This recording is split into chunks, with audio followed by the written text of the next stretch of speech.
अस्सलामुअलैकुम। उमर एकेडमी में खुश आमदीद। उम्मीद है आप सब बिल्कुल खैरियत से होंगे। तो आज हम आपको क्लास मैट्रिक के कंप्यूटर साइंस के जो न्यू बुक आई है उसके first chapter problem solving and algorithm design की एक्सरसाइज का सॉल्यूशन करवाएंगे और साथ में उसको एक्सप्लेन भी करेंगे। तो सबसे पहले चलते हैं अपनी एक्सरसाइज की तरफ और जो है बिस्मिल्लाह पढ़ते हैं सबसे पहले MCQs से। तो सबसे पहले जो हमें MCQ सॉल्व करने उसमें सबसे पहला MCQs जो है वो हमसे कहता है to bake a cake is an example of, कि अगर आपको केक को बेक करना हो तो ये इनमें से किस चीज़ की मिसाल होगी। और नीचे जो ऑप्शंस दिए हैं उसमें लिखा है प्रॉब्लम, स्ट्रेटेजी, एल्गोरिथम या सॉल्यूशन। तो इसका करेक्ट आंसर जो है ऑप्शन ए होगा, प्रॉब्लम। क्योंकि टू बेक अ केक ये किसी स्ट्रेटेजी का नाम नहीं हो सकता, कोई स्ट्रेटेजी नहीं हो सकती। मतलब स्ट्रेटेजी में तो मुख्तलिफ स्टेप्स होते हैं, डिफ़ाइन किया जाता है काम होगा क्या, फिर उसी स्ट्रेटेजी के रिटर्न स्टेप्स जो होते हैं उसको एल्गोरिथम कहा जाता है। बेक अ केक ये किसी मसले का सॉल्यूशन भी नहीं हो सकता। हाँ, अलबत्ता ये मसला ज़रूर हो सकता है कि भाई आपको केक बेक करना है। तो इनमें से सबसे सूटेबल करेक्ट आंसर जो है वो है प्रॉब्लम। फिर सेकंड MCQs में हमसे कहता है to find a feasible solution to a problem the first step is to, कि अगर आपको किसी मसले का सॉल्यूशन निकालना हो तो उसमें सबसे पहला स्टेप क्या होता है। Establish starting point, create a strategy, find available solution या identify and analyze the problem. तो हमने जो प्रॉब्लम सॉल्विंग स्टेप्स पढ़े थे तो उसमें सबसे पहला हमारा जो स्टेप था वो क्या था कि हमें अपनी प्रॉब्लम को सबसे पहले सॉल्व करने से पहले उसको आइडेंटिफाई करना होता है कि आखिर प्रॉब्लम है क्या, उसको डिफाइन करते हैं और एनालाइज करते हैं। तो डी ऑप्शन इसका करेक्ट आंसर है। फिर थर्ड MCQs में हमसे कहता है step by step solution of a problem in simple language, कि अगर आप किसी भी सिंपल लैंग्वेज के अंदर सॉल्यूशन के स्टेप्स लिखते हैं तो उसे क्या कहते हैं। तो ये हमें पता है, ये एल्गोरिथम को कहा जाता है। तो बी ऑप्शन इसका करेक्ट आंसर होगा कि ये एल्गोरिथम होता है। क्योंकि एल्गोरिथम में जो है आप कोई प्रोग्रामिंग लैंग्वेज या सिंटेक्स तो यूज़ नहीं करते, आप सिंपल कोई सी भी ह्यूमन लैंग्वेज जो है यूज़ करते हुए आप उन स्टेप्स को सॉल्यूशन के डिफाइन करते हैं। फिर नंबर 4 हमसे कहता है shows the logic of program graphically, कौन सी चीज़ प्रोग्राम को ग्राफिकली उसकी लॉजिक को शो कर रही होती है। तो ये हमने पढ़ा था फ्लो चार्ट में होता है कि फ्लो चार्ट एक ऐसी हमारे पास डायग्राम होती है जो कि प्रोग्राम के स्टेप्स को, लॉजिक्स को डिफाइन करता है। उसके बाद नंबर 5 हमसे कहता है कि symbol is used for input output in flow chart, कि कौन सा सिंबल यूज़ करते हैं हम इनपुट आउटपुट के लिए फ्लो चार्ट के। तो इसका करेक्ट आंसर होगा ऑप्शन सी, पैरेललोग्राम, क्योंकि पैरेललोग्राम ही सिर्फ इनपुट और आउटपुट के लिए यूज़ होता है। और जो फ्लो चार्ट के बॉक्सेस होते हैं वो हम अपनी मर्ज़ी से नहीं बना सकते, वो जो बॉक्स जिस पर्पज़ के लिए होता है हमेशा उसी को उस मकसद के लिए ड्रॉ किया जाता है। ओके, नंबर 6 फिर हमसे कहता है elements of data structure are not connected sequentially. तो भाई ये किस चीज़ में, कौन सी टाइप में ऐसा होता है कि एलिमेंट्स जो डाटा स्ट्रक्चर के होते हैं उनमें कोई सिक्वेंशियल स्ट्रक्चर नहीं होता। तो सिक्वेंशियल डाटा स्ट्रक्चर आपको पता है कि भाई लीनियर डाटा स्ट्रक्चर को सिक्वेंशियल डाटा स्ट्रक्चर भी कहते हैं, और वो 3 तरह के थे, एक था स्टैक, एक क्यू और एक एरे। इन तीनों के अंदर डाटा की वैल्यूज़ जो स्टोर होती हैं मेमोरी के अंदर वो सिक्वेंशियली होती हैं, ठीक है ना, यानी कि बिल्कुल सारी वैल्यूज़ एक साथ ग्रुप में होती हैं। तो कौन सा ऑप्शन बचा फिर, ये तीनों तो निकल गए, स्टैक की और एरे, तो फिर बचा ग्राफ। तो ग्राफ वो एक हमारे पास डाटा स्ट्रक्चर की एक ऐसा फॉर्मेट होता है, ऐसा मॉडल होता है जिसमें हमारे पास जितने भी जो डाटा की वैल्यूज़ होती हैं वो सिक्वेंशियली लिंक्ड नहीं होती, ना स्टोर होती हैं। उसके बाद नेक्स्ट नंबर 7 हमसे कहता है dash stores data in hierarchical manner. Hierarchical manner का मतलब होता है कि लिंक्ड होता है तमाम स्टोर्ड वैल्यूज़ में लेवल्स के अंदर। तो ऐसे जो है हिरार्चिकल मैनर में जो डाटा स्ट्रक्चर बनती है वो ट्री स्ट्रक्चर होता है, ठीक है भाई। तो ये नॉन लीनियर डाटा स्ट्रक्चर की टाइप है, तो उसमें डी ऑप्शन जो है वो बिल्कुल करेक्ट होगा, ट्री। ओके, नंबर 8 हमसे कहता है when the data is pushed in stack it means that data is, कि जब हम स्टैक के अंदर पुश ऑपरेशन करते हैं यानी कि डाटा को पुश करते हैं तो उसका क्या मतलब होता है। इसका मतलब डाटा इंसर्ट करना होता है, डिलीट करना होता है, सॉर्ट या एडिट। तो जब पुश ऑपरेशन होता है तो डाटा इंटर होता है स्टैक के अंदर, तो इसलिए A option inserted correct answer है। ओके, उसके बाद नंबर 9 कहता है in binary tree each child can have maximum, कि किसी भी जब हम बाइनरी ट्री स्ट्रक्चर की डाटा बनाते हैं तो उसमें अगर वो बाइनरी ट्री हो तो फिर हर चाइल्ड के पास मैक्सिमम, इनमें से कौन सा ऑप्शन करेक्ट होगा।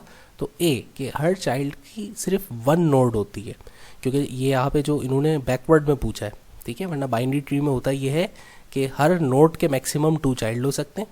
तो इसका मतलब हर चाइल्ड के पेरेंट्स तो सिंगल ही रहेंगे, नोड सिंगल रहेगी, ठीक है ना। तो ये बाइनरी ट्री की खुसूसियत होती है कि वहाँ पर हर नोड के मैक्सिमम 2 लेवल्स हो सकते हैं, यानी 2 चाइल्ड हो सकते हैं, और जितने भी जो 2 चाइल्ड हैं उन दोनों चाइल्ड के लिए नोड एक ही रहेगी। तो ए ऑप्शन इसका करेक्ट है।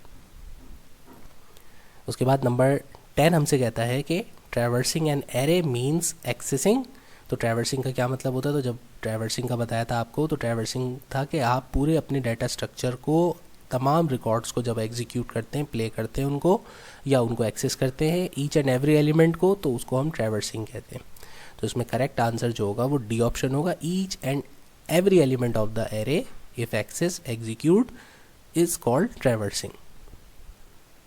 अच्छा भाई, यहाँ हमारे MCQs हो जाते हैं ख़त्म, और उसके बाद अब हमारे पास एक्सरसाइज में जो है क्वेश्चन आंसर्स आ जाते हैं, यानी थोड़ी सी डिस्क्रिप्शन वाले।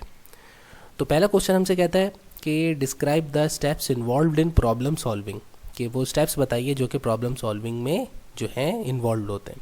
अच्छा, अब ये क्वेश्चन जो होते हैं, क्वेश्चन शॉर्ट में भी आ सकते हैं और लॉन्ग में भी आ सकते हैं। यहाँ कोई मेंशन नहीं किया हुआ एक्सरसाइज में कि ये क्वेश्चन जो है आपके आया शॉर्ट हैं कि लॉन्ग है, इसमें सिर्फ इतना लिखा हुआ है रिस्पॉन्ड द फॉलोइंग। तो आपने इन क्वेश्चंस के आंसर्स लिखने हैं। अब हमेशा याद रखिए कि साइंस के अंदर जो है आपके कंसेप्ट्स होते हैं, और उन कंसेप्ट्स को आपको पता होना चाहिए। अब अगर क्वेश्चन शॉर्ट में आया है तो जाहिर सी बात है आप उसको कंसाइज करके लिखेंगे, वर्डिंग्स कम कर देंगे, डिटेल नहीं देंगे। और अगर वही क्वेश्चन कोई आपके लॉन्ग में आ जाता है आपसे, तो फिर आपको जो कुछ भी उसके बारे में पता है अपना टाइम लिमिट देखते हुए उसकी मैक्सिमम एक्सप्लेनेशन आप देंगे। तो यहाँ पर दोनों हिसाब से क्वेश्चंस को लिखा है कि इसमें डिटेल भी है और इसको कंसाइज भी आप कर सकते हैं। तो जब आपका अगर शॉर्ट में आ जाएगा, खाली पूछे आपसे 2-3 मार्क्स का क्वेश्चन है कि describe the steps involved in problem solving, तो पूरी डिटेल नहीं लिखिएगा, बस ये फर्स्ट स्लाइड जो है बस यहाँ तक आप एक्सप्लेन करिएगा। और अगर लॉन्ग में आए तो फिर सारे जितने भी स्टेप्स हैं इसके वो सारे एक्सप्लेन करिएगा। अच्छा भाई, तो प्रॉब्लम सॉल्विंग स्टेप्स को डिफाइन करना है तो हम पहले जानते हैं कि भाई हमने लेक्चर में पढ़ा था कि प्रॉब्लम सॉल्विंग का मतलब क्या होता है, कि ये एक ऐसा प्रोसेस होता है जिसके ज़रिए आप अंडरस्टैंड करते हैं कि प्रॉब्लम है क्या। जब तक आप प्रॉब्लम को समझेंगे नहीं तो फिर उसके बाद उसका सॉल्यूशन भी नहीं बना पाएंगे। तो इसलिए सबसे पहले आप प्रॉब्लम सॉल्विंग का मतलब जो होता है कि किसी भी मसले को समझना, सोचना उस पर, और फिर उसके बाद उसका सॉल्यूशन को, कि इसका हल कैसे निकालें, उसको डिज़ाइन करना। तो ये काम जो होता है पूरे सॉल्यूशन समझने से लेकर के सॉल्यूशन को इम्प्लीमेंट करने तक, तो ये 4 स्टेप्स के अंदर किया जाता है। तो उसका पहला स्टेप जो होता है वो होता है डिफ़ाइन द प्रॉब्लम, कि आपको सबसे पहले अपनी प्रॉब्लम को जानना चाहिए कि आखिर उसकी रूट कॉसेस क्या है, या आखिर प्रॉब्लम है क्या और उसकी नेचर क्या है, और आपको उसमें क्या क्या जो है रिसोर्सेज अवेलेबल हैं जिससे आप इसको टैकल कर सकते हैं। तो इसीलिए before solving a problem correctly हमें सबसे पहले क्या करना चाहिए कि हमें प्रॉब्लम को थॉरोली स्टडी करना चाहिए, उस मसले की पूरी डेप्थ को। और यही सब इम्पॉर्टेंट और सबसे डिफ़िकल्ट स्टेप होता है प्रॉब्लम सॉल्विंग का। अगर आप एक दफ़ा सिचुएशन को समझ गए, अच्छी तरह से एनालाइज कर लिया और आपने उसके रूट कॉसेस को जो है फाइंड आउट कर लिया, तो फिर आप उसका एक अच्छा सॉल्यूशन डिज़ाइन कर सकते हैं। जब हम बात करते हैं सॉल्यूशन डिज़ाइनिंग की, तो हमारे पास नेक्स्ट स्टेप जो होता है प्रॉब्लम सॉल्विंग का वो होता है generate alternative solutions. Alternative solutions का मतलब होता है कि किसी प्रॉब्लम के मोर देन वन सॉल्यूशंस भी पॉसिबल हो सकते हैं, ठीक है भाई। लेकिन अब ज़रूरी नहीं कि सारे के सारे सॉल्यूशंस आपकी सिचुएशन पर भी फिट बैठते हो, ठीक है। बाज़ों का जैसे मिसाल के तौर पर अब आपको जो है सफ़र के लिए गाड़ी ख़रीदनी है, तो गाड़ियाँ तो भाई रोल्स रॉयस भी ले सकते हैं आप, ठीक है भाई, और सुजुकी मेहरान भी ले सकते हैं। दोनों गाड़ियाँ हैं, दोनों आपका मसला हल करेंगी। लेकिन अब क्या है कि अब आपको अपनी रिसोर्सेज में रहते हुए गाड़ी को ख़रीदना होगा। तो अगर आपकी रिसोर्सेज सुजुकी मेहरान वाली हैं तो फिर आप कहें कि भाई सॉल्यूशन मेरा रोल्स रॉयस के अंदर है, तो वो फिर वो सॉल्यूशन तो है लेकिन आपके लिए अफोर्डेबल नहीं है, ठीक है। तो हम हमेशा जब कभी भी किसी भी प्रॉब्लम का सॉल्यूशन निकालते हैं ऑल्टरनेटिव सॉल्यूशंस, तो ऑल्टरनेटिव सॉल्यूशंस निकालते वक्त अच्छी तरीके से हर ऑप्शन के पॉजिटिव और नेगेटिव एस्पेक्ट्स को सोचना होता है, ताकि आप जो है फिर आगे चल करके उसमें से बेस्ट ऑप्शन को सेलेक्ट कर सकें। यही फिर थर्ड स्टेप में काम करना होता है कि जितने भी सॉल्यूशंस आपने पॉइंट आउट किए होते हैं कि ये मसला इस तरीके से हल हो सकता है, अब जो आपने प्लानिंग की हैं या जो मुख्तलिफ लोगों ने आपको सजेशंस दी हैं, हर सजेशंस को क्रिटिकली इवेल्यूएट करें कि किस में क्या फ़ायदा है और किस में क्या नुकसान आते हैं। फिर उसमें से जो आपका ऐसी स्ट्रेटजी जिसके मैक्सिमम आपके पास जो है एडवांटेजेस हो और कम से कम जिस स्ट्रेटजी में ड्रॉबैक्स हों, तो फिर उस स्ट्रेटजी को आप अपने लिए इम्प्लीमेंट करते हैं। तो एक दफ़ा आपने क्रिटिकल एनालिसिस कर लिया, सोच लिया भाई कौन सा सबसे बेस्ट सॉल्यूशन है, तो फिर उसके बाद चौथा और आखिरी स्टेप आ जाता है इम्प्लीमेंटेशन का। तो जब हम इम्प्लीमेंटेशन की बात करते हैं किसी भी स्ट्रेटजी के, तो ये जो है ना बहुत इंपॉर्टेंट फेज़ होता है कि आप जो भी प्लान बनाए उसके ऊपर अमल भी पॉसिबल बनाएं। तो अमल कैसे पॉसिबल होता है कि जो अब चूँकि यहाँ पर हम किसी पर्सनल इंसान के मसले की बात नहीं कर रहे, तो इसलिए इमोशनल गुफ्तगू नहीं करनी। आपने यहाँ पर ऑर्गेनाइजेशनल लेवल पर सोचना है, इदारे के लेवल पर सोचना है, प्रोग्रामिंग के लेवल पे। क्योंकि मैंने समझाया था कि ये प्रॉब्लम सॉल्विंग स्टेप्स जो है हालांकि आप ये इम्प्लीमेंट अपनी लाइफ में भी कर सकते हैं, लेकिन आप इसका सिनेरियो ये है कि आप किस बैकग्राउंड में पढ़ रहे हैं, कि आप एक कंप्यूटर साइंस का सब्जेक्ट पढ़ रहे हैं, तो वहाँ पर आगे चल करके आपको जब प्रोग्रामिंग करनी होती है तो ये सारे स्टेप्स आपके लिए किस तरीके से हेल्पफुल होते हैं। तो आखिरी स्टेप जब आप सारे शुरू के 3 स्टेप्स कर लेते हैं, उसमें एल्गोरिथम वगैरह बना लेते हैं अपनी प्रॉब्लम का, तो फिर उसके बाद एग्जीक्यूशन आती है कि आपने अब उसको कोड करना होता है प्रॉब्लम को, और फिर उसके बाद उसमें फॉलोअप और चेकिंग का साथ साथ स्टेप होता है कि आपने जो भी अपने प्रॉब्लम का सॉल्यूशन है आप उसको चेक करो कि उस सॉल्यूशन के एतबार से आप अपना वर्किंग कर रहे हो कि नहीं कर रहे हो। अगर कोई किसी सिचुएशन में कोई डेविएशन आ जाती है, जैसे कोई क्राइसिस आ जाते हैं या कोई हादसा हो जाता है, तो आपको बाज़ औक़ात अपनी स्ट्रेटजी को थोड़ा सा मॉडिफाई करना पड़ता है उन हालात के एतबार से। ठीक है भाई। तो फिर जैसे अभी कोविड की सिचुएशन की वजह से हम ऑनलाइन स्टडी कर रहे हैं, वरना अदरवाइज़ हम स्टडी क्लास में कर रहे होते। तो ये हमारे पास जो है एक सिचुएशन क्रिएट हुई जिसके लिए हमने सॉल्यूशन डिज़ाइन किया और फिर उसके ऊपर अमल किया। ठीक है। तो ये हमारे प्रॉब्लम सॉल्विंग के हो गए 4 स्टेप्स और उनकी डिटेल। अब उसके बाद नेक्स्ट क्वेश्चन हमसे पूछता what are the advantages of developing algorithms, कि एल्गोरिथम्स को डेवलप करने के क्या फ़ायदे होते हैं। तो भाई एल्गोरिथम जो होता है सबसे पहला फ़ायदा तो ये होता है कि एक स्टेप वाइज प्रेजेंटेशन होती है किसी भी सॉल्यूशन की। ठीक है भाई। तो जिससे उस प्रॉब्लम को समझने में आसानी हो जाती है, और फिर उसका स्टेप बाय स्टेप सॉल्यूशन होता है, तो आपको पता होता है भाई पहले ये स्टेप करूँगा, उसके बाद ये स्टेप, फिर वो। तो किसी भी चीज़ को स्टेप्स में जो है ना डिवाइड करने से उस चीज़ की एग्जीक्यूशन आसान हो जाती है। तो एल्गोरिथम इसीलिए सिक्वेंशियल प्रोसीजर कहलाता है किसी भी प्रॉब्लम के सॉल्यूशन का। It is not dependent on any programming language. Algorithm कोई ख़ास प्रोग्रामिंग सिंटेक्स में नहीं लिखा जाता, या आप अपनी वर्डिंग्स में अपने शॉर्टकट कोड्स के अंदर लिख सकते हैं। बस ऐसे वर्ड्स लिखें जो आपकी भी समझ में आए और जो दूसरा उसको देखे तो उसकी भी समझ में आ जाए। Every step in an algorithm has its own logical sequence, so it is easy to debug any logical error in program। हाँ, ये बड़ा अच्छा इंपॉर्टेंट स्टेप है कि भाई एल्गोरिथम का एक फ़ायदा ये भी होता है क्योंकि इसमें स्टेप्स लिखे हुए होते हैं, तो अगर आपको कभी अपनी प्रोग्राम की लॉजिकल मिस्टेक जो है आइडेंटिफाई करनी हो, या आपके प्रोग्राम को जब कोई सीनियर प्रोग्रामर आपके एल्गोरिथम को स्टडी करेगा, उसको जो है चेक करेगा कि कोई मिस्टेक ना हो, तो उसके लिए आसानी हो जाएगी क्योंकि वो स्टेप बाय स्टेप पढ़ रहा होगा। किसी स्टेप में उसको कोई प्रॉब्लम लगी कि ये स्टेप जो है वो सीक्वेंस के हिसाब से फिट नहीं बैठ रहा है या ये लॉजिकल एरर है, तो उसको डिबग आसानी से किया जा सकेगा। तो एल्गोरिथम इन शॉर्ट हमारे पास प्रॉब्लम सॉल्विंग में बहुत ही इंपॉर्टेंट किरदार अदा करते हैं, क्योंकि एक बड़े मसले को छोटे छोटे चंक्स के अंदर यानी कि स्टेप्स के अंदर जो है डिस्ट्रीब्यूट कर देते हैं। अब स्टेप बाय स्टेप आप चलेंगे तो आपके लिए प्रोग्राम को एग्जीक्यूट करना या किसी भी प्रॉब्लम को सॉल्व करना आसान हो जाता है। तो ये फ़ायदा होते हैं एल्गोरिथम के। इसी तरीके से नेक्स्ट क्वेश्चन नंबर 3 हमसे कहता है list any 3 advantages of designing flow chart. इन्होंने 3 पूछे, मैंने आपको 4 लिख करके दे दिए ताकि आपको कोई सा भी जो 3 आसान लगे तो आप वो याद कर लीजिएगा। तो पहले तो फ़ायदा ये है कि फ्लो चार्ट जो होता है एल्गोरिथम के मुकाबले में ज़्यादा इलस्ट्रेटेड ग्राफिकल प्रेजेंटेशन होती है। ठीक है। तो लिहाजा उसकी मदद से कोर कंसेप्ट को समझना आसान रहता है। ठीक है। हमारा फ्लो चार्ट जो होता है एल्गोरिथम के मुकाबले में ज़्यादा शॉर्ट होता है, सिंपल होता है। एल्गोरिथम में तो आप टेक्स्ट लिखते हैं, बाज़ औक़ात कुछ लोगों को जो है ना इतनी आसानी नहीं होती टेक्स्ट पढ़ने में, यानी किताबें पढ़ना बड़ा मुश्किल काम होता है। उसकी जगह अगर उनको कोई वीडियो दिखा के वो चीज़ समझाई जाए, ठीक है ना, या कोई बताए बोल करके एक्सप्लेन करे, तो वो जल्दी समझ लेते हैं। किताब रीड करने में, टेक्स्ट पढ़ने में ना उलझन होती है।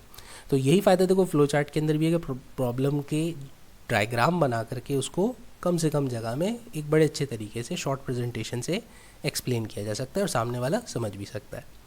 तो ये हमारे लिए फिर आगे चल करके हमारा एक ब्लूप्रिंट बन जाता है। ठीक है ना, कि जो प्रॉब्लम आपने सॉल्व करनी है, अगर आप किसी स्टेप को रिवाइज़ करना है, देखना है कि भाई क्या करना था हमें इस स्टेप पे, तो आप उसको डायरेक्ट उस फ्लो चार्ट को सामने रख के देखें, आपको पता चल जाएगा कौन सा अब नेक्स्ट इंटरकनेक्टेड स्टेप है।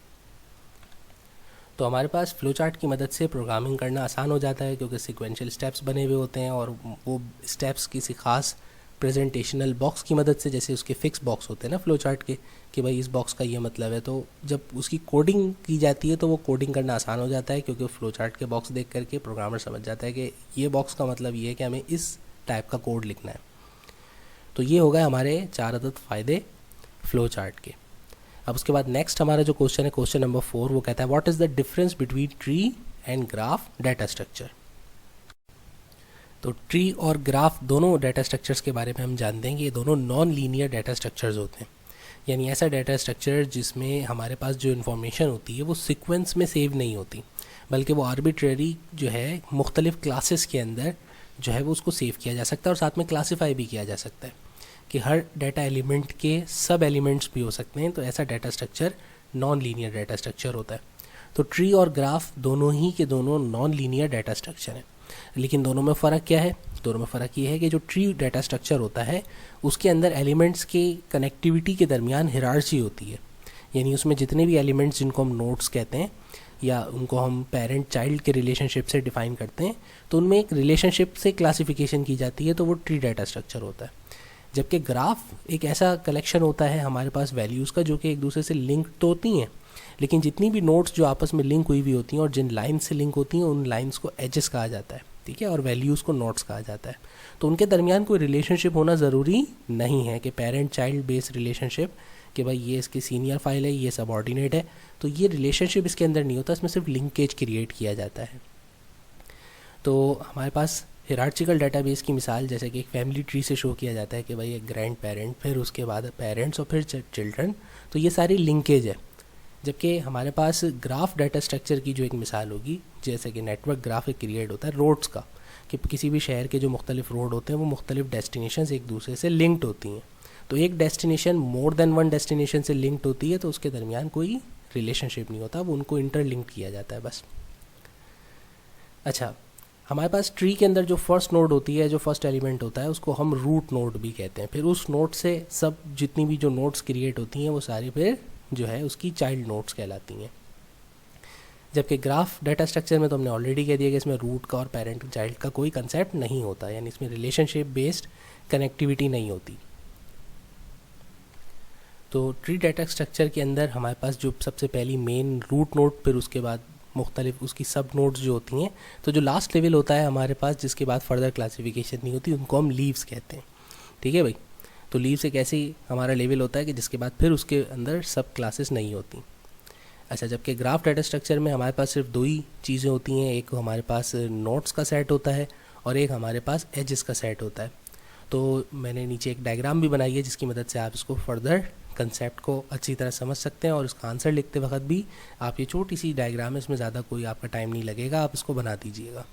तो ट्री डाटा स्ट्रक्चर की एक सिंपल सी डायग्राम आ गई कि इसमें देखें मुख्तलिफ सब लेवल्स हैं और हर सब लेवल अपने पिछले लेवल से कनेक्टेड है हिरार्ची के अंदर। जबकि ग्राफ नेटवर्किंग में यानी ग्राफ डाटा स्ट्रक्चर के अंदर कोई हिरार्ची नहीं होती रिलेशनशिप बेस, इसमें सिर्फ नोड्स को कनेक्ट किया जाता है, इंटरलिंक किया जाता है। हमने ग्राफ की फर्दर दो टाइप्स भी पढ़ी थी, एक जो थे अनडायरेक्टेड ग्राफ्स थे जिसके अंदर हमारे पास कनेक्शन जो होता है उसमें कोई डायरेक्शन शो नहीं हुई होती, और एक डायरेक्टेड ग्राफ्स होते हैं जिसमें लिंक शो किया जाता है कि कौन सी फाइल से किस फाइल तक आपने रीडिंग करनी है, यानी कि उसमें फॉरवर्ड बैकवर्ड का कंसेप्ट डुअल एक साथ नहीं होता, उसमें लिंकेज की डायरेक्शन होती है कि यहाँ से डाटा वहाँ ट्रांसफ़र होगा या कनेक्टेड होगा। ओके, उसके बाद हमारे पास अगला जो क्वेश्चन है, क्वेश्चन नंबर 5 फॉर्म से कहता है what is the difference between Q and stack data structure. तो ये दोनों डाटा स्ट्रक्चर जो होते हैं, क्यू डाटा स्ट्रक्चर और स्टैक डाटा स्ट्रक्चर, ये दोनों हमारे पास लीनियर डाटा स्ट्रक्चर मॉडल की एग्जाम्पल्स थे, उसकी टाइप्स थे, ठीक है ना। तो लीनियर मॉडल जिसमें डाटा सिक्वेंशियली स्टोर किया जाता है, तो उसकी हमने 3 टाइप्स पढ़ी थी चैप्टर में। एक उसमें से था स्टैक, एक था क्यू और तीसरी थी टाइप एरे। तो यहाँ हमसे डिफरेंस मांगा गया सिर्फ स्टैक और क्यू के दरमियान। तो आप जानते हैं कि स्टैक हमारे पास एक ऐसा लीनियर डाटा स्ट्रक्चर होता है जिसके अंदर एक वर्टिकल फ्लैट लाइट स्ट्रक्चर बनता है, जैसे फ्लैट्स होते हैं ना, ground floor, first floor, second floor, तो इस तरीके का जो स्ट्रक्चर होता है वो स्टैक का होता है। स्टैक के अंदर हमारे पास लीफो ऑर्डर फॉलो किया जाता है। लीफो का मतलब होता है लास्ट इन फर्स्ट आउट। तो उसकी जो स्टैकिंग होती है एलिमेंट्स की, तो उसमें सारे एलिमेंट्स एक के ऊपर एक स्टैक की सूरत में खड़े होते हैं, ठीक है। तो जो लास्ट एलिमेंट होता है, सबसे पहले जब आपकी स्टैक फुल हो जाती है तो उस फर्स्ट एलिमेंट को नहीं, बल्कि जो लास्ट एलिमेंट होता है सबसे पहले उसी को रिमूव किया जाता है। तो इसीलिए होता है देर से आइए और पहले जाइए, ये लीफो ऑर्डर स्टैक के अंदर फॉलो किया जाता है। जबकि क्यू की बात करें तो क्यू एक ऐसा लीनियर डाटा स्ट्रक्चर होता है जिसके अंदर तरतीब से एलिमेंट्स जो है खड़े होते हैं, बिल्कुल जैसे क्यू का मतलब लाइन होता है, तो लाइन की तरह डाटा के एलिमेंट्स की जो है हॉरिजॉन्टल सेटिंग की जाती है। अब आपको पता है लाइन के अंदर जो ऑर्डर ऑफ एक्सेस होता है वो होता है फीफो, यानी फर्स्ट इन फर्स्ट आउट, पहले आइए पहले पाइए और पहले जाइए। तो फर्स्ट एलिमेंट जो होता है हमारे पास वो हमेशा सबसे पहले लाइन से रिमूव होता है या एग्जीक्यूट होता है। इसी तरीके से जो जो न्यू एलिमेंट्स होते हैं वो लाइन के बैक साइड के ऊपर अरेंज होते हैं। तो इस तरीके से हमारे पास जो है क्यू में और स्टैक में फ़र्क ये होता है कि स्टैक के अंदर हमारे पास सिर्फ एक पॉइंटर होता है। एक पॉइंटर का मतलब सिर्फ एक जगह जहाँ से डाटा की एंट्री या एग्जिट पॉसिबल है, और वो होता है टॉप पर। जबकि हमारे पास जो क्यू डाटा स्ट्रक्चर उसके अंदर दो पॉइंटर्स होते हैं, एक कहलाता है फॉरवर्ड पॉइंटर और एक कहलाता है रियर पॉइंटर। तो फॉरवर्ड पॉइंटर जो होता है वो हमारे फर्स्ट एलिमेंट की एंट्री को शो करता है और फिर जब एलिमेंट्स को रिमूव करना होता है तो वहीं से रिमूव होते हैं। जबकि लाइन का जो बैक वाला हिस्सा होता है रियर पॉइंटर, वो सिर्फ और सिर्फ डाटा की एंट्री के लिए यूज़ होता है। तो डाटा एंटर करना होगा तो वो रियर पॉइंटर से एंटर होगा, रिमूव करना होगा फ्रंट पॉइंटर से रिमूव होगा। साथ में जब हम स्टैक के अंदर डाटा को एंटर करते हैं तो स्टैक डाटा स्ट्रक्चर में डाटा की एंट्री को हम पुश ऑपरेशन भी कहते हैं, और जब हमें रिमूव करना होता है डाटा को तो उसको पॉप ऑपरेशन कहते हैं। जबकि क्यू के अंदर जब हमें डाटा इंटर करना होता है तो उसको हम कहते हैं आपकी इन क्यू, ई एन और उसके साथ क्यू लिख देते हैं। तो उसका मतलब होता है डाटा इंटर करना, और जब क्यू से डाटा को रिमूव करना हो तो हम लिख देते हैं डी क्यू। तो ये हो गए हमारे डिफरेंसेस आपके क्यू के और स्टैक के। तो यहाँ पर भी बेहतर ये होगा कि जब आप इस डिफरेंस का यानी इस क्वेश्चन का आंसर लिखें तो उसमें क्यू के और जो है आपके स्टैक के मॉडल का जो है स्ट्रक्चर भी आप ड्रॉ कर दिएगा। नहीं, इस तरह से एक छोटी सी डायग्राम बना दीजिएगा, इसमें सिर्फ बॉक्सेस ही ड्रॉ करने हैं। तो क्विकली एक छोटी सी, ज़्यादा आर्टिस्टिक इफेक्ट देने की ज़रूरत नहीं है, जल्दी से एक मॉडल क्रिएट कर दिएगा। तो इससे क्वेश्चन में जो है एक्सप्लेनेशन अच्छी हो जाएगी। ज़रूरी नहीं है, अगर टाइम नहीं हो तो फिर मत करिएगा। अच्छा, उसके बाद अब नेक्स्ट क्वेश्चन जो है क्वेश्चन नंबर 6, वो हमसे कहता है what is the need of index in an array. कि एरे के अंदर इंडेक्स की क्या ज़रूरत पड़ती है भाई। तो एरे, छोटा सा आंसर है शॉर्ट का कि हमें सिर्फ इंडेक्स के कंसेप्ट को एक्सप्लेन करना है। तो हम जानते हैं कि एरे जो होता है वो एक ऐसा हमारे पास एक कंटेनर की तरह होता है, क्योंकि ये भी एक डाटा स्ट्रक्चर है और लीनियर डाटा स्ट्रक्चर है। तो तमाम एलिमेंट्स जो होते हैं वो सारे के सारे एक दूसरे के side by side adjacently memory location में एक साथ कलेक्टिवली मौजूद होते हैं। तो उसको हम कंटेनर ऑफ एलिमेंट्स भी कह सकते हैं, और सारे एलिमेंट्स जो साथ में स्टोर हुए वो होते हैं।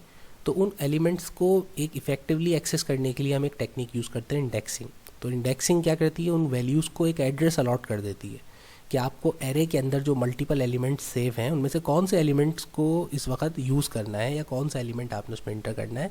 तो हर एलिमेंट को जब हम इंटर करते हैं तो उसको एक एड्रेस दे देते हैं, ताकि जब हमें उस एरे को एग्जीक्यूट करना हो, उस एरे को प्रोसेस करना हो, तो उन एलिमेंट्स में से अगर कोई सेलेक्टेड एलिमेंट्स हमें यूटिलाइज करने हैं तो उनको उस एड्रेस से कॉल कर लिया जाए। ठीक है ना। तो बस ये काम होता है इंडेक्स का। तो इसकी भी एक छोटी सी कंसेप्ट डायग्राम आप बना सकते हैं कि जिससे आप शो कर सकते हैं कि हमारे पास अगर मेमोरी लोकेशन के अंदर मुख्तलिफ एलिमेंट्स एक एरे के सेव हैं, जैसे यहाँ 4 एलिमेंट्स लिए हैं एरे के, तो उसमें जब इंडेक्सिंग शुरू करेंगे तो इंडेक्सिंग हमेशा 0 से स्टार्ट होती है, फिर उसके बाद सब्सिक्वेंटली वो नंबर्स इंक्रीज़ होते रहते हैं। तो 0 1 2 3। अच्छा, एरे का इंडेक्स नंबर आप क्रिएट नहीं करते, ये खुद आर्बिट्रेरी तौर पे एक वर्चुअली तौर पे क्रिएट होता है। तो आपको सिर्फ ये दिमाग में रखना है कि एरे का जो फर्स्ट इंडेक्स होता है वो 0 होता है, और फिर सब्सिक्वेंटली जितने एलिमेंट्स होंगे सबके साथ वो एक एक स्टेप आगे बढ़ करके एरे का इंडेक्स क्रिएट होता जाएगा। ओके, उसके बाद अब हमारे पास क्वेश्चन आंसर्स में लास्ट क्वेश्चन कहता है with the help of a sketch define push pop overflow and in Q D Q. अच्छा, अभी हमने जिक्र किया था, अभी हमने स्टैक और जो है क्यू डाटा स्ट्रक्चर के बारे में पढ़ा था, तो ये वहाँ पर जिक्र हुआ था पुश एंड पॉप और इन क्यू डी क्यू ऑपरेशन का। तो ये तो हमें ऑलरेडी पता है, सिर्फ ये ओवरफ्लो एक नया वर्ड यूज़ हुआ है, तो ओवरफ्लो और अंडरफ्लो का भी कंसेप्ट समझा देता। अच्छा, सबसे पहले ये सारे जो हमारे जो स्टैक डाटा ऑपरेशन है उसके अंदर पुश एंड पॉप यूज़ होता है। ठीक है, पुश पॉप ओवरफ्लो अंडरफ्लो, ये कंसेप्ट 4 स्टैक डाटा ऑपरेशन के। तो जब कभी भी किसी स्टैक डाटा स्ट्रक्चर में एलिमेंट्स को इंटर करना हो तो उसे हम कहते हैं पुश ऑपरेशन। ठीक है भाई, और याद रखिएगा कि यहाँ पर जो ऑर्डर होता है इंसर्शन का वो लीफो होता है, कि जो फर्स्ट एलिमेंट इंटर होता है वो सबसे आखिर में निकलेगा। ठीक है ना, और जो लास्ट एलिमेंट है वो सबसे पहले प्रोसेस होगा, एग्जीक्यूट होगा या रिमूव होगा। मिडिल से आप कोई एलिमेंट इंटर नहीं कर सकते। इसी तरह पॉप का मतलब होता है रिमूव करना, तो रिमूव आप कर सकते हैं बिल्कुल, लेकिन हमेशा लास्ट जो एलिमेंट होगा वहाँ से आपकी रिमूविंग ऑफ वैल्यूज़ शुरू होगी। ठीक है ना, बीच से नहीं कर सकते। इसी तरीके से जब हम बात करते हैं ओवरफ्लो की, ओवरफ्लो का मतलब होता है कि भाई जब आपके स्टैक के अंदर एलिमेंट्स फुल हो जाए, ठीक है, जितनी उसकी मेमोरी कैपेसिटी है वो फुली यूटिलाइज हो जाए, तो फिर ये ओवरफ्लो स्टेट होती है। अब आप इसमें कोई नया एलिमेंट ऐड नहीं कर सकते, ठीक है ना। तो इस स्टेट को जब स्टैक फुल हो जाए तो हम ओवरफ्लो स्टेट कहते हैं। और जब तक ये फुल नहीं होती, यानी स्टैक के अंदर अभी भी जगह मौजूद है एलिमेंट्स को ऐड करने की, तो उसको हम अंडरफ्लो स्टेट कहते हैं, ठीक है भाई। अच्छा, उसके बाद हमारे पास इन क्यू डी क्यू, ये तो हम अभी जिक्र कर चुके हैं कि जब हमें किसी क्यू डाटा स्ट्रक्चर के अंदर कोई डाटा की वैल्यू ऐड करनी हो तो उसको, उस ऑपरेशन को इन क्यू कहा जाता है। और क्यू डाटा स्ट्रक्चर में फीफो का ऑर्डर फॉलो होता है, यानी कि जो फर्स्ट वैल्यू होगी इंटर हुई होगी उस वही फर्स्ट वैल्यू सबसे पहले रिमूव होगी, ठीक है भाई। और जो इसमें आपकी डाटा की एंट्री होती है इन क्यू जो होती है वो हमेशा रियर यानी कि बैक साइड से होती है क्यू के, और जो डाटा की जो डी क्यू होती है वो हमेशा फ्रंट पॉइंटर या फ्रंट साइड से होती है। तो यहाँ ये हमारे चारों के चारों कंसेप्ट जो थे वो जो पूछे थे उन्होंने सवाल में, ये होगा कंप्लीट। तो क्वेश्चन आंसर्स का जो है यहाँ पे आपका पार्ट हो जाता है ख़त्म। अब उसके बाद आती हैं छोटी मोटी आपकी लैब एक्टिविटीज़। तो ये लैब एक्टिविटीज़ भी थोड़ी सी सॉल्व कर दी क्योंकि इनकी मदद से आपको, अब हमें नहीं पता कि ये फर्स्ट टाइम न्यू बुक आई है तो इसकी तमाम एक्सरसाइजेज सॉल्व करें, ठीक है ना, इंक्लूडिंग लैब एक्टिविटीज़। तो इससे आपको कंसेप्ट सीखने में और इसी से आगे चल करके जब ऑब्जेक्टिव्स बनेंगे, पेपर बनेगा, तो उसमें भी आपको आसानी रहेगी। तो लैब एक्टिविटीज़ में सबसे पहला, हाँ अलबत्ता कॉपी में लिखने की इसको ज़रूरत नहीं है, आप इसको रफ कॉपी में प्रैक्टिस कर सकते हैं। तो सबसे पहला हमसे लैब एक्टिविटी का क्वेश्चन ये पूछ रहा है कि design an algorithm to find the greater number by taking 2 numbers as input. तो अब यहाँ आपने एक एल्गोरिथम डिज़ाइन करना है, ठीक है भाई, जिसमें फाइंड आउट करना है कि 2 नंबर्स अगर इनपुट लें तो उसमें से ग्रेटर नंबर को कैसे फाइंड आउट करेंगे। तो उसका एल्गोरिथम बहुत सिंपल है बनाना। सबसे पहले आप स्टार्ट करें और प्रोग्राम की रिक्वायरमेंट देखें कि आपकी चैलेंज क्या है कि भाई आपके पास 2 नंबर्स हैं जिनको कंपेयर करना है। तो आप 3 वेरिएबल्स लेंगे। पहले तो 2 वेरिएबल्स तो नंबर्स के हो जाएंगे कि नंबर 1 नंबर 2, और तीसरा वेरिएबल आप बनाएंगे रिज़ल्ट के नाम से, ठीक है भाई, जिसके अंदर आप उनकी कंपैरिजन का रिज़ल्ट सेव करेंगे। उसके बाद फिर कंप्यूटर से आप उन 2 नंबर्स नंबर 1 नंबर 2 की वैल्यूज़ को रीड करवाएंगे कि वो आपसे यूज़र से पूछे या जो वैल्यूज़ उस वेरिएबल में सेव है उनको उठाए, और फिर उसके बाद उस पर फॉर्मूला लगाएंगे कि चेक करो क्या नंबर 1 ग्रेटर दैन है नंबर 2 से। यहाँ पर आपने इफ़ स्टेटमेंट यूज़ करी है कि अगर नंबर 1 नंबर 2 से बड़ा है तो फिर प्रिंट कर दो रिज़ल्ट नंबर 1 इज़ ग्रेटर। अगर ये कंडीशन फॉल्स है तो एल्स प्रिंट कर दो रिज़ल्ट नंबर 2 इज़ ग्रेटर। अब कंप्यूटर चेक करेगा कि भाई इफ़ स्टेटमेंट की मदद से कि भाई कौन सी, क्या ये बात दुरुस्त है। अगर ये दुरुस्त होगी तो फर्स्ट वैल्यू प्रिंट हो जाएगी, अगर ये फॉल्स होगी तो दूसरी वैल्यू प्रिंट हो जाएगी। तो ये एक छोटा सा प्रोग्राम का एल्गोरिथम आपका बन गया। लास्ट में स्टॉप लिखना मत भूलिएगा। सेकेंड हमसे कहता है design an algorithm to find area of a triangle. किसी भी ट्रायंगल का आपने एरिया मालूम करना है। तो बहुत ही सिंपल सा है। तो हम एरिया ऑफ अ ट्रायंगल का फॉर्मूला याद होना चाहिए आपको। तो एरिया ऑफ अ ट्रायंगल का फॉर्मूला होता है half times base multiply by height. तो बेस, हाइट और 1/2 का फ्रैक्शन, ये तीनों वैल्यूज़ आपस में मल्टीप्लाई होती हैं। तो गोया ट्रायंगल का एरिया निकालने के लिए 2 तो आपको वेरिएबल्स चाहिए होंगे, एक बेस और एक हाइट के नाम से, और तीसरा आपको चाहिए होगा एरिया ऑफ ट्रायंगल के नाम से, ठीक है। ये सिंपल एरिया भी आप वेरिएबल का नाम रख सकते हैं। तो प्रोग्राम स्टार्ट किया सबसे पहले, उसके बाद हमने सेकंड स्टेप में डिक्लेयर किए वेरिएबल्स बेस, हाइट और एरिया का। फिर उसके बाद हमने ये 2 वैल्यूज़ बेस और हाइट की जो है वैल्यूज़ कंप्यूटर से रीड करवाई कि इन दोनों में जो भी वैल्यू यूज़र इंटर करे उसको आप मेमोरी में सेव करो, और फिर उसके ऊपर फॉर्मूला लगाओ कि बेस और हाइट मल्टीप्लाई होंगे और साथ में वैल्यू 1/2 भी मल्टीप्लाई होगी। अब ये तीनों चीज़ें जब मल्टीप्लाई हों तो मल्टीप्लाई करने के बाद जो आंसर है उसको third variable area of triangle में सेव करना है। उसके बाद नेक्स्ट स्टेप है कि आपने उस वैल्यू को डिस्प्ले करना है जो कि एरिया ऑफ ट्रायंगल के अंदर मौजूद है। तो यह आखिर में स्टॉप, ये हो गया आपका प्रोग्राम एरिया ऑफ ट्रायंगल का एल्गोरिथम का, ठीक है भाई। अच्छा भाई, उसके बाद चलते हैं। अब नेक्स्ट हमारा जो है वो है sort the following steps of the algorithm in correct order for baking a cake. कि अगर आपको केक बेक करना हो तो उसके लिए आपको स्टेप्स दिए हुए हैं नीचे एल्गोरिथम के, अब आपने सिर्फ उनको तरतीब देनी है, ठीक है भाई। तो मैंने ये ऑलरेडी सॉर्ट कर दिए हैं सारे स्टेप्स। आपके पास बुक के अंदर एक्टिविटी जो है उसमें ये स्टेप्स इस तरीके से आगे पीछे हुए हुए थे जंबल, ठीक है ना। तो अब ये सारे स्टेप्स थे, उसमें से सबसे पहला जो हमने सॉल्व किया है वो स्टेप पहला क्या होगा अगर आपको केक बनाना हो। सबसे पहले तो आप स्टार्ट ऑप्शन कि भाई स्टार्ट करेंगे एल्गोरिथम। फिर उसके बाद आपने gather the ingredient, second steps होना चाहिए, ठीक है। ये सारे स्टेप्स हैं जो मैंने खुद से नहीं लिखे बल्कि ऑलरेडी जो गिवन स्टेप्स थे उनको अरेंज किया है, ठीक है। और जब अरेंज किया तो उनके साथ 1 2 3 मैंने यहाँ ऐड कर दिया कि भाई फर्स्ट स्टेप जो होगा वो स्टार्टिंग वाला होगा, सेकंड गैदर द इंग्रेडिएंट्स होगा, फिर थर्ड इंग्रेडिएंट्स जो गैदर किए हैं वो सारे उनको आपस में मिक्स करके जो भी आपका बैटर बनाना है वो बैटर बनाएंगे आप, ठीक है। जब वो बैटर वो पेस्ट जैसा जो बन जाएगा तो उसके बाद आप सबसे पहले एक अदद पैन लेके उस पैन पे पहले ग्रीसिंग करेंगे ताकि वो उससे चिपके नहीं, जले नहीं। फिर उसके बाद वो जो मिक्सचर आपने बनाया उस मिक्सचर को पैन में डाल दें और पैन को ओवन में रखने से पहले ओवन को थोड़ा सा हीट अप करते हैं, प्री हीट करें ओवन को। फिर उसके बाद पैन रख करके जितनी देर आपको बेहतर पता होगा केक बनाने के लिए जितनी देर टाइम सेट करना हो टाइम सेट कर दें। फिर उसके बाद जैसे ही टाइमर ऑफ हो जाएगा तो फिर आप जो है पैन को बाहर निकालें और स्टेप 10 दी एंड, ठीक है। उसके बाद फिर बिस्मिल्लाह पढ़ें और खा जाएं। तो ये केक हो गया तैयार। चौथा उसके बाद हमारे पास क्वेश्चन जो है वो कहता है draw flow chart to calculate gross salary by adding 20% house rent, 30% medical allowance and basic salary. तो ये थोड़ा सा दिलचस्प है कि हमें एक जो है सैलरी का फ्लो चार्ट बनाना है, ठीक है। अच्छा, अब सैलरी कैसे कैलकुलेट करेंगे उसका फॉर्मूला भी उन्होंने दे दिया कि भाई आपने 3 चीज़ों को ऐड करना है। एक अदद हाउस रेंट 20% ऐड करना है, 30% मेडिकल अलाउंस ऐड करना है बेसिक सैलरी के अंदर। तो गोया हमें यहाँ पर 4 तरह के वेरिएबल्स चाहिए होंगे, ठीक है ना। 3 वेरिएबल्स तो ये हो गए, एक बेसिक सैलरी का वेरिएबल हो जाएगा, एक हो जाएगा हाउस रेंट का और एक हो जाएगा मेडिकल अलाउंस का, ठीक है ना। अच्छा, ये जो 20 और 30% लिखा है इसका मतलब ये होता है कि जितनी भी आपकी बेसिक सैलरी है उस सैलरी का 20% वैल्यू हाउस रेंट के तौर पे एक्स्ट्रा मिलेगी। इसी तरह मेडिकल अलाउंस का मतलब है कि जितनी भी आपकी बेसिक सैलरी है उसकी 30% वैल्यू जो है मेडिकल अलाउंस के तौर पे एक्स्ट्रा मिलेगी। तो अब ये जो चीज़ें एक्स्ट्रा मिल रही हैं बेसिक सैलरी के साथ साथ इन सबको प्लस करके आपकी टोटल जो सैलरी बनेगी उसको कहते हैं ग्रॉस सैलरी, ठीक है भाई। तो हमने प्रोग्राम स्टार्ट किया। सबसे पहले तो हमने इनपुट बॉक्स यूज़ करके आपसे बेसिक सैलरी इनपुट पूछी कि भाई आप बताओ बेसिक सैलरी कितनी है। सैलरी बता दो बस, बेसिक सैलरी, बाकी चीज़ें खुद ब खुद ही कैलकुलेट हो जाएंगी। तो यूज़र जैसी बेसिक सैलरी लिखेगा उसके बाद हमने क्या किया, प्रोसेसिंग बॉक्स यूज़ किया और उस बेसिक सैलरी को 20% से मल्टीप्लाई करके हाउस रेंट निकाल लिया। इसी तरीके से उसी बेसिक सैलरी को 30% से मल्टीप्लाई करके मेडिकल अलाउंस निकाल लिया। ये 2 प्रोसेसिंग बॉक्स हमने यूज़ किए। उसके बाद फिर हमने फ्लो चार्ट में नेक्स्ट स्टेप में जैसा कहा था कि इन तीनों चीज़ों को प्लस करेंगे।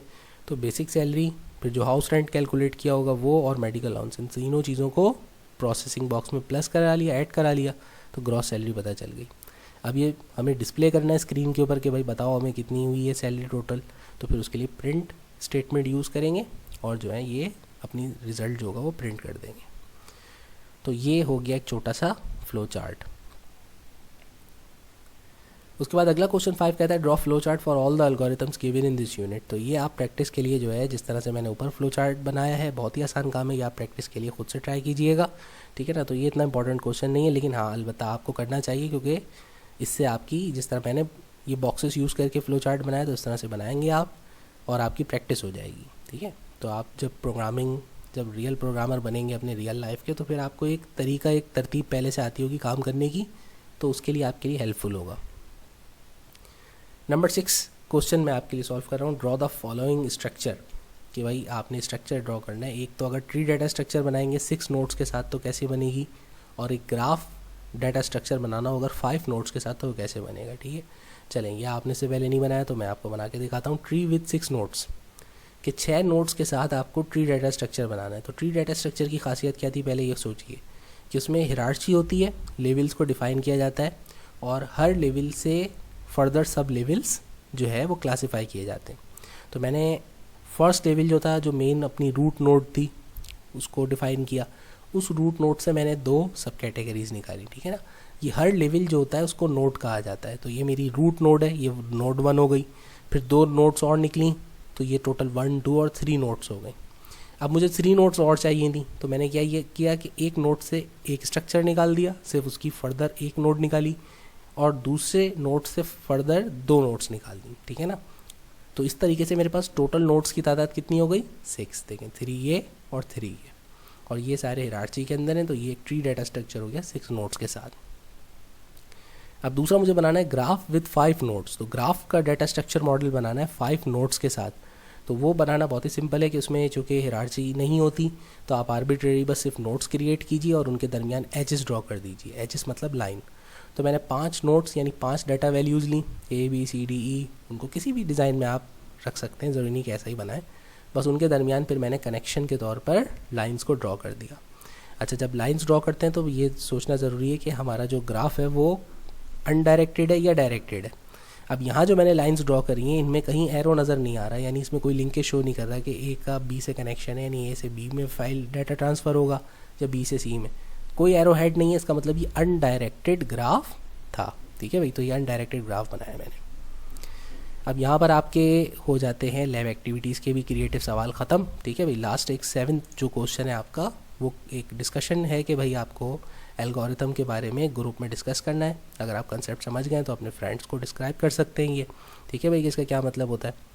तो बाकी सॉल्यूशन वाली सारी चीज़ें हो गई ख़त्म। तो उम्मीद है आपको हमारी आज की वीडियो में जो है तमाम तर सॉल्यूशन जो भी हमने किए हैं वो सारे समझ आए होंगे और आपके लिए हेल्पफुल रहे होंगे। Thank you.